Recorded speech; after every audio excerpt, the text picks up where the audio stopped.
Okay, today we're going to introduce you to tensor analysis. It's going to be a very short introduction for today. So let's get started.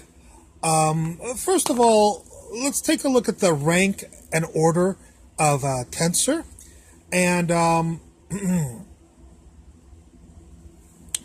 we have a rank or order of 0 for a tensor, and that will be a scalar quantity, which could be numbers or some sort of function of x and y, but not necessarily a vector, so a temperature function or a population function, and such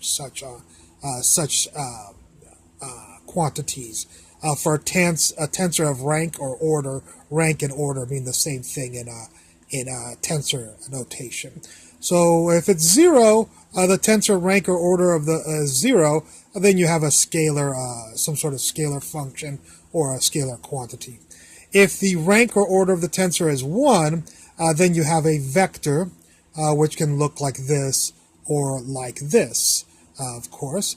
Now, not all vectors are tensors. We'll see later on that they have to transform a certain way for specific ones. So not all vectors are tensors of rank or order 1, and we denote a tensor of 0 order. We don't have any subscript; that's just scratched out. Tensor of first order has 1 indice, like t sub I, where I might go from 1 to 2 for a vector with 2 components, and I would go from 1 to 3 for a vector with 3, and so on. Now again, all vectors are not tensors, but all of order 1. But all tensors of order 1 are vectors. For a tensor of rank or order 2, we have a matrix. So this may be a tensor, and the matrix, of course, could have letters in there, not just constant numbers in there. There could be x's and y's in there. And we denote a tensor of rank or order 2 as t sub ij, with 2 indices, of course, for one dimension or the other row and column of the, so that each of these I and j denote a specific member inside the matrix. If it's like this, a 2 by 2, then I would go from 1 to 2, and j would go from 1 to 2. If it's a 3 by 3, and I would go from 1 to 3, and j would go from 1 to 3. As we go on with the order, usually we'll stop at most tensors stop that we will be dealing with. We'll stop at an order, second order tensor. But you can, of course, have third order or 5 millionth order. Third order I will just show you as a 3-dimensional matrix. So it would be a matrix that actually would be deep, like a building. It wouldn't just be the side of a building. It would actually be filled with other things like this. So you have, this is the matrix, but then over here there's another quantity and another quantity. And so the matrix has actually a depth to it. That would be third order. Of course, we cannot draw a 4-dimensional matrix. That would be very difficult to do. A third order, of course, would have 3 indices on the tensor notation. Okay, so let's see how not all matrices or vectors are, tensors. They have to transform. Tensors must transform a certain way from one coordinate system to another coordinate system. So let's see how they transfer. First of all, before we get into that, let's distinguish between 2 different types of tensors. There's contravariant tensors, and then there's covariant tensors, and each one transforms. Differently, as we can see here. An easy way to memorize which is a contravariant tensor is to see that CON and COV for covariant, CON comes alphabetically first. So we can kind of remember that as in this is a contravariant tensor because the letter is on top, whereas this one is a covariant because the indice is on the bottom. So if we can go alphabetical order, anything on top would be alphabetically contravariant, and anything on the bottom would be covariant. So I'll go over this a few more times and with other examples. But for right now, we'll notice that a contravariant has an indice on the top, and a covariant alphabetically has an indice on the bottom, because COV comes after CON from top to bottom. Okay. If we look at this equation here, we say that the tensor in the other coordinate system is equal to the sum of the partial derivatives of the transformations of each coordinate from the primed to the non-primed, and this is the non-primed tensor here. This is in one coordinate system, and this tensor is transformed into another coordinate system. Sometimes the coordinate systems are moving, sometimes they're static, but that's what tensors have to transform accordingly to this equation right here. Let's take a quick look at how this is written. Notice that this is B prime.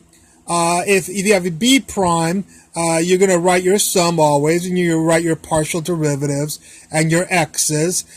If it's B prime, you're going to have the prime on top if the indice is on top. So you're actually going to write your indice, I, we'll say x sub I here.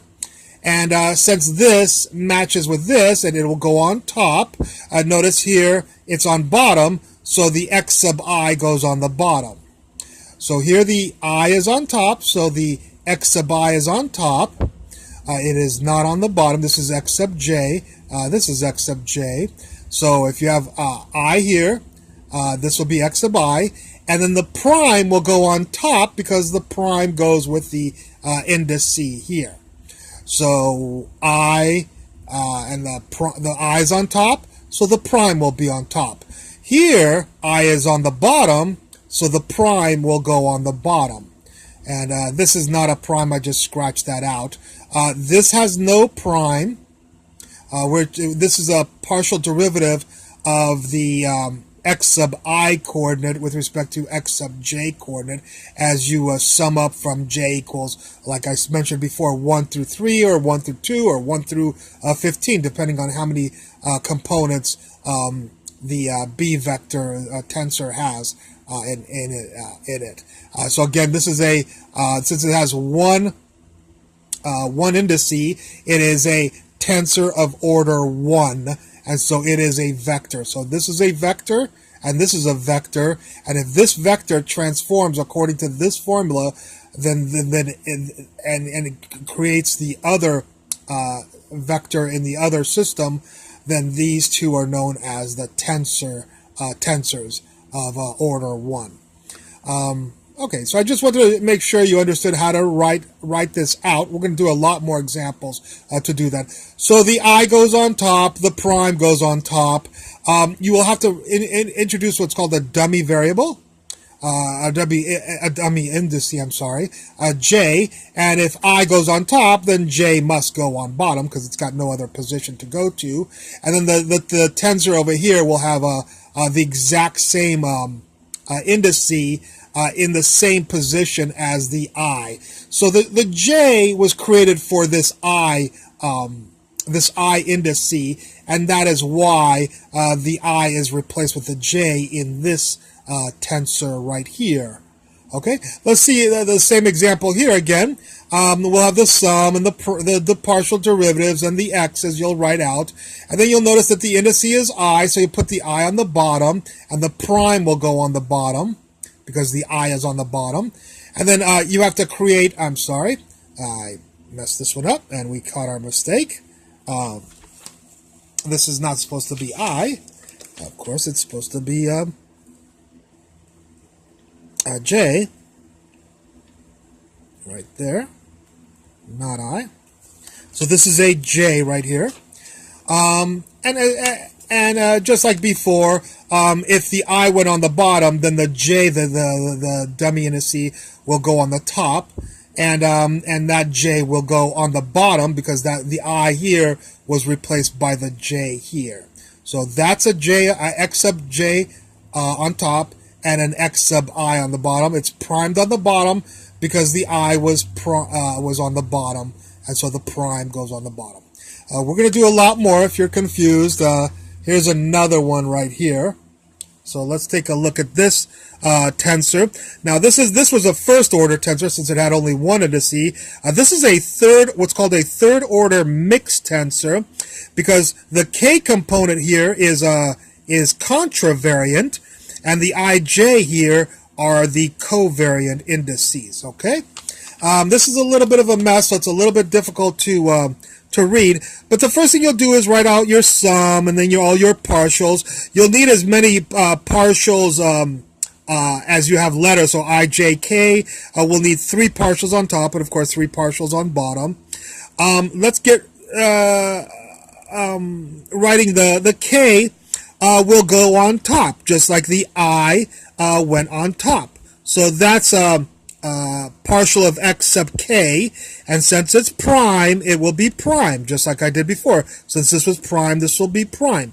So all of these partials will all have the prime. Let's see where the I goes. Well, the I was on the bottom, so the I is on the bottom here again, and so the I will go on the bottom. The J will go on the bottom also, and those will all be primed, just like the K was primed. Then we have to introduce dummy indices for these IJKs, and if you have 3 of them, of course, we're not going to create one indice like we had before, since we have 3 letters, or it's a third order tensor, mixed tensor. Then we'll have 3 letters that we have to create, and I just chose L, M, N. You could choose P, Q, R, any letters but the letters here. And these, we already have the IJKs put in here. These LMN, we do it in alphabetical order. We'll do in the same alphabetical order of I, J, and K. So I, J, K, with the I goes the L. So with the I goes the L. So this is partial of X with respect to L. With the J, second person, alphabetically, we'll go with the M. So partial of X sub J prime, and this will be the partial of X sub M, no prime. And with the K, we'll go the third letter. We'll do it in alphabetical order, N. So we'll get the partial of X with respect to N. The partial with respect to X sub N. So this will be the partial of X sub K prime with respect to the X sub N, the partial of X sub N. And then we'll write out our B. Remember that the I was on top, so the dummy variable went on top. When the I was on the bottom, the dummy variable went on the bottom. So here's the K is on top, so its dummy variable N will go on top, and the I's dummy variable L will go on the bottom, and the J's dummy variable M will go on the bottom. Okay, so those match here. The dummy variables match here just like they did here. Let's take a quick look at a couple of more examples here.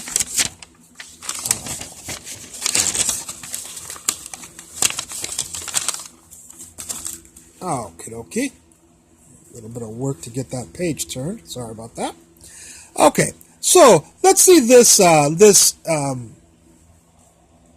tensor here. It's a third order mixed again with a C, D, E in alphabetical order. So we'll write out our sum. I wrote out what you should write out in order just to make it easy for you. There's a lot of stuff to write. So we'll write out our sum. We'll write out our partial derivatives. We'll need 6 of them because we have 3 letters. If we have C, D, E, F, you'll need 8 partials. The CD will go on top. There's the CD on top, and the prime will go on top with that. The E will go on the bottom. There he is right there, and the prime will go with that. We'll have to create some dummy indices for these, and I just decided to do LMN again. You could do PQR. You can use any letters you like as long as you're consistent with what I'm doing here. So in alphabetical order, LMN. L will go with C in alphabetical order. So there's the partial C, X prime C, and this is the partial XL. The M will go with the D, so there's the the D primed, and there's the M that goes with it, and then the N will go with the E right here, and so here's the E, and there's the N, and then we'll write out the B letter right here, and we'll put the dummy indices in the same location, so C, the dummy variable is in alphabetical order, C, D, E, L, M, N. C will go with L, so there's an L, and you have to put it in the right order. Don't put M, L, you have to put M, L, M. So C goes with L, D goes with M, there's the M, and E will go with N right there. And this is another third order mixed tensor. It has two contravariant indices and one covariant indice or order. Okay, second order contravariant, first order covariant, and a third order mixed tensor. Okay, so this time I'm gonna actually write this one out so you can see it happen. So I'll write the summation. Here's the summation, and I'll write all the partials. There's 3 letters. I know we're getting boring with all these 3 letters, but we'll need, of course, 3 partial derivatives. There's our 3 partial derivatives. Okay, so we'll need our x's. I wrote right here, hey, put your x primes. All your x primes will be, the x prime for the C will be on top, but the x prime for the D will be on the bottom, and the x prime for the E will be on the bottom. That means these will not be primed. These will just be regular x's. Okay. And then we'll have to create some three letters. I'll do PQR just to be exciting. PQR, and you could do LMN again if you like. So therefore, C, the C would have to go with the P. So here's the C. So this will be the P right there. The D will have to go with the Q here. Make a nicer Q for you guys here. There's a Q. The D will have to go with the Q, so there's the D. This will have to be the Q right here. And the E will have to go with the, the E will have to go with the R, or the R will have to go with the E. So there's the E, and we'll have the R right here. And then we'll write our tensor. And we'll have to put PQR in a specific order in the alphabetical order, C, D, E. So P, Q, and R right there, okay? C, D, E, P, Q, R. The dummy indices will go there just like they did here, okay? All right, we won't worry about this. We'll worry about this the next lecture. This one already went 20 minutes, which I'm surprised at. I hope you enjoyed this lecture, and I look forward to any comments at the bottom. Thank you very much.